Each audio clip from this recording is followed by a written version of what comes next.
ప్రస్తుతం రాజమండ్రిలోని ఒక పాల కేంద్రం దగ్గర అయితే మనం ఉన్నాం. చూడొచ్చు, సాధారణంగా పాల కేంద్రం అంటే ఎలాంటి పరిస్థితులు ఉంటాయనేది అయితే ఒక చూపించే ప్రయత్నం. చూసుకున్నట్లయితే మనకి గేదెలు అలాగే ఆవులు కూడా రెండు ఈ పాల కేంద్రంలో అయితే ఉన్నాయి.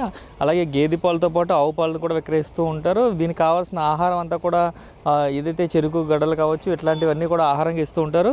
గడ్డి అలాగే పూర్తిగా చూసుకున్నట్లయితే ఒక హెల్దీ అట్మాస్ఫియర్లో పెంచుతూ ఉంటారు. అయితే ఇప్పుడు ప్రస్తుతం రాజమండ్రిలోని కల్తీ పాల కలకలం అయితే ఇప్పటికే ఇద్దరు ప్రాణాలు కోల్పోయిన పరిస్థితి, అనూరియా లాంటి వ్యాధులు వస్తున్న పరిస్థితుల నేపథ్యంలో అసలు పాల కేంద్రంలో కల్తీ జరిగే అవకాశం ఉందా, లేదంటే ఇప్పుడు సాధారణంగా రన్ అయ్యే పాల కేంద్రాలు ఎలా ఉంటాయి, వారికి ఎంత బయట నుంచి ఎంత కొంటారు, వారి దగ్గర ఎన్ని లీటర్ల పాలు వస్తాయి అనేది అయితే బిగ్ టీవీ ఒక పాల కేంద్రం దగ్గరికి వచ్చి దీని మీద అయితే ఒక రీసెర్చ్ చేసే ప్రయత్నం అయితే చేసింది. అయితే మనం చూసుకున్నట్లయితే రాజమండ్రిలో ఉన్న ఒక పాల కేంద్రం దగ్గర ప్రస్తుతం మనం ఉన్నాం. చూడొచ్చు, ఇదంతా కూడా వాటికి కావాల్సిన ఫుడ్ అంతా కూడా హెల్తీ ఫుడ్డే పెడతామంటూ కూడా చెప్తున్న పరిస్థితి కనిపిస్తుంది. అలాగే విధంగా బయట నుంచి తీసుకున్న పాలను కూడా వారు టెస్ట్ చేసి తీసుకుంటారని కూడా చెప్తున్న పరిస్థితి అయితే ఇక్కడ కనిపిస్తుంది.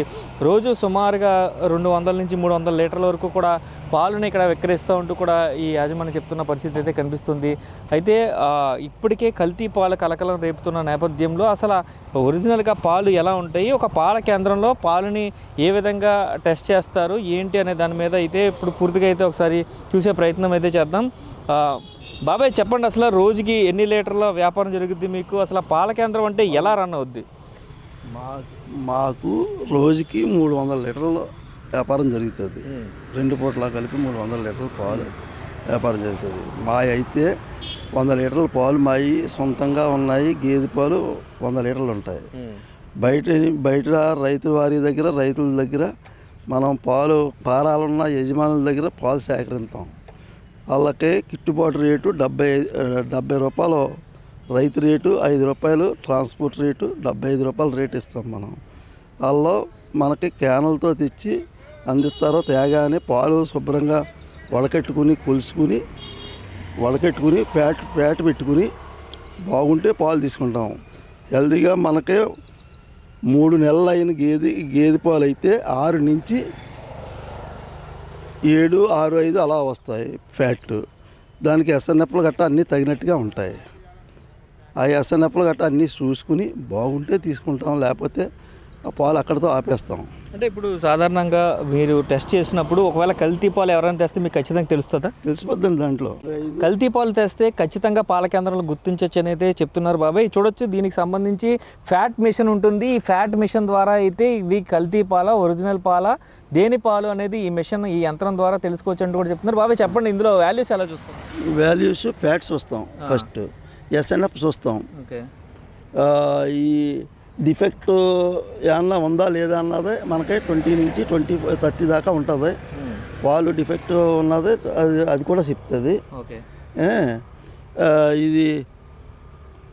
ఇది ఎల్ అంటే లాక్టోమీటర్ మాట అండి. ఎల్ఆర్ దాని వేడి శాతం అన్నీ చెప్తుంది. ఇది వాటర్ శాతం చెప్తుంది. ఏమండి, పి అంటే ప్రజెంట్ అవి ఎప్పుడు అన్నది కొంచెం మనకి అర్థమయ్యేటట్టు చెప్తుంది అన్నమాట. రాత్రి కూలింగ్ ఇయ్యా లేకపోతే పౌడర్ కలిపినయ్యా ఇవన్నీ. అంటే పౌడర్ కలిపింది అయితే ఏమొస్తుంది? పౌడర్ కలిపింది అయితే 0.00 వస్తుంది. అది ఫ్యాట్ చూపించదు. మిషన్ కూడా పోద్ది. అంటే కల్తీ పాలు వస్తే ఖచ్చితంగా చూపించుతుందో తెలుస్తుంది. వాటర్ శాతం చూపించదో అన్నీ చూపిస్తాయి. పాలు వేడి, పాల్లో ఉన్న డిఫెక్ట్లు ఏమైనా ఉంటే చెప్తుంది అన్నమాట. పర్సంటేజ్ ఎలా ఎంత ఉండాలి, ఎంత చేయాలని. ఒకసారి ఇది చూడొచ్చు, మనం క్లియర్గా అబ్జర్వ్ చేసినట్టయితే దీంట్లో ఫ్యాట్ లెవెల్ అనేది గేదె పాల్లో ఖచ్చితంగా చూపిస్తుంది. చూడొచ్చు, ఎఫ్ అంటే ఫ్యాట్ లెవెల్ అని చెప్తున్నారు. ఫ్యాట్ లెవెల్ 6.5 చూపిస్తుంది. అలాగే చూసుకున్నట్లయితే దీంట్లో మనకి డిఫెక్ట్ ఏదైనా ఉంటే కనుక ఈ 25 పైన ఉంటే కనుక అది డిఫెక్టెడ్ మిల్క్ అని కూడా ఇందులో చెప్పొచ్చు అని చెప్తున్న పరిస్థితి కనిపిస్తుంది. అదేవిధంగా వాటర్ లెవెల్ చూడొచ్చు, ఇక్కడ 0.0 ఉంది వాటర్ లెవెల్. అలాగా ఏదైనా ఎస్ఎన్ఎఫ్ చూసుకున్నట్టయితే 0.76 ఉంది. ఇట్లాంటి వాల్యూస్ అన్నీ కూడా వాళ్ళు ఒక మెజర్ చేసుకుని ఇలాగ ఒక శాంపిల్ వాటర్ చూడొచ్చు మనం. ఈ పాలు శాంపిల్ అయితే ఇక్కడ దీంట్లో పెట్టిన పరిస్థితి కనిపిస్తుంది. ఇలాగ ఒక శాంపిల్ తీసుకుని ఈ పాలు ఎవరైతే రైతులు తీసుకొస్తారో వారి దగ్గర నుంచి ఇలాగ ఒక శాంపిల్ కలెక్ట్ చేసి ఈ పాలని చూడొచ్చు మనం. క్లియర్గా దీంట్లో పాలు కనిపిస్తున్నాయి. ఈ పాలు ఏదైతే ఉందో ఎస్ ఇక్కడ నుంచి కూడా చూసుకున్నట్లయితే ఇలాగ ఒక కేంద్రంలో కొనుగోలు చేసేటప్పుడు ఇలాంటి మెజర్స్ అన్ని ఖచ్చితంగా పాటిస్తాము, కాబట్టి బయట నుంచి కల్తీ వచ్చే అవకాశం అయితే ఉండదు అని చెప్తున్నారు. ఒకవేళ ఉంటే అలాంటి పాలను మేమైతే కొనుగోలు చేయమని చెప్తున్న పరిస్థితి కనిపిస్తుంది. సుమారుగా రోజుకి 300 లీటర్లు అమ్ముతున్నారండి. ఎంతమంది కస్టమర్లు వస్తారు బాబాయ్? వస్తారండి 400 దాకా వస్తారు. 400 హాఫ్ లీటర్స్ పావు లీటర్ అన్నీ 2 లీటర్లు 3 లీటర్లు 10 లీటర్ల పాలు కొంటే రైతుకి గిట్టుబాటు రేట్ ఇస్తాం.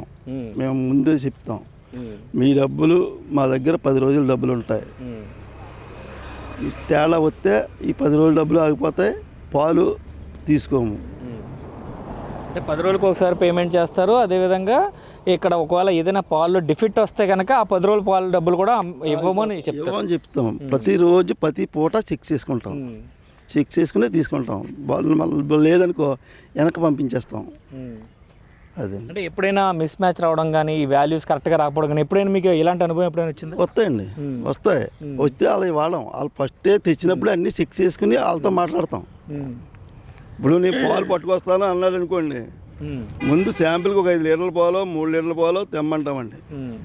తెమ్మని చూసుకుని వాళ్ళ పాలు మనకు నచ్చితే, అన్ని రకాలుగా నచ్చితే మనం ఉంచుకుంటాం, లేకపోతే ఆ పాలతో పాటు ఇచ్చేస్తాం, వెనక్కి పంపించేస్తాం. అంటే ఇప్పుడు ఒకవేళ ఈ వాల్యూస్కి సంబంధించి కరెక్ట్గా రాకపోతే అది కనుక ఒకవేళ ఫెయిల్ అయితే కనుక వాళ్ళకి మీరు ఎటువంటి సూచనలు ఇస్తారు? అంటే ఎందుకు, అంటే ఎప్పుడైనా మాకు తెలిసిపోద్దండి. ఇప్పుడు వాటర్ కలిపితే వాటర్ కలిపాడని చెప్తుంది, ఏదైనా పాల ప్యాకెట్లు అవి కలిపితే పాల ప్యాకెట్లు కలిపినట్టుగా తెలుస్తుంది. అన్నీ ఎస్ఎన్ఎఫ్లు గట్ట అన్నీ కరెక్ట్గా వస్తాయండి. పెరుగులు గట్ట మేము తోడుపెట్టి చూస్తామండి. మేము పెరుగులో కూడానే పాల్లో తేడా ఉందనుకోండి మాకు ముందే తెలిసిపోద్ది. మేము శాంపుల్ పెరుగు కత్తామండి. ఆ పెరుగు అయిన తర్వాత దాని చరిత్ర అంతా తెలిసిపోద్ది మాకు. ఇది మాకు పనిచేయదు అని చెప్పేస్తాం. మొదర గేదె పాల లేకడ గేదె పాలు అని తెలిసిపోద్ది. కల్తీ పాలు అనేది మేము ముందుగా గుర్తించగలం, ఎందుకంటే పాలలో మేము మునుగున్న వాళ్ళం కాబట్టి. అంటే ఇప్పుడు పాలు కాచినప్పుడు కానీ లేదా పెరుగు పెట్టినప్పుడు కానీ అంటే దాని క్వాంటిటీని బట్టి లేకపోతే ఎలా గెస్ చేస్తారు మీరు? గెస్ చేస్తాం ఏముందండి సార్, ఇప్పుడు లేగడ పాలు అయితే 1 నుంచి 10 రోజులు ఈయన దగ్గర నుంచి 1 నుంచి 10 రోజులు ఉన్న పాలు అయితే అవి పాలు పెరుగు జిగురు వస్తుంది, పైన మేగడ కట్టదు, తక్కువ కడుతుంది. పాలు నిలవ ఉంటే ఇరిగిపోతాయి. ఒక 2 రోజులు ఒక 3 గంటలు నిలవ ఉన్నాయనుకోండి, పాలు వెంటనే ఇరిగిపోతాయి. అదండి, పాలు ఇరగాలి కానీ 3.5 గంటలు ఉంటుంది మినిమం. బయట 3.5 గంటలు మినిమం ఉంటే కంపల్సరీ పాలు ఇరిగిపోతాయి. లైట్ వేడి తగలకూడదు అని అది జాగ్రత్తలో. 3 నెలల తర్వాత గేదె పాలు అయితే 5 నుంచి 6 తర్వాత దాకా వస్తాయి. ఈయన తర్వాత అది మేము పెరుగు కంపల్సరీ ప్రతి వాళ్ళే ఒక 1/2 లీటర్ పాలు తీసుకుని తోడెట్టుకుని ఓకే అనుకుంటేనే వాళ్ళకి ఎంట్రీ ఇచ్చేది, లేకపోతే ఇవ్వం. ఎలాంటి ఫుడ్ పెడతారు భయ్య మీ దగ్గర, మీ ఫామ్లో ఉన్న? నేను చెప్తాను కరెక్ట్గా. చొప్పండి, చొప్పేస్తాం, ఎండుగడ్డి వేస్తాం, అదిగో గడ్డి మెరక గడ్డి, మొక్కజొన్న, ఈ ఇంగ్లీష్ గడ్డి, ఈ గడ్డిలు వేస్తాం, ఇవన్నీ వేస్తాం. హార్లిక్స్ పొట్టు, వల్లబా కణికలు, తవుడు వేస్తాం మేము. అంటే ఇలాంటి ఫుడ్ పెట్టడం వల్ల బాగా దిగుమతి వస్తుందా మీకు పాలు?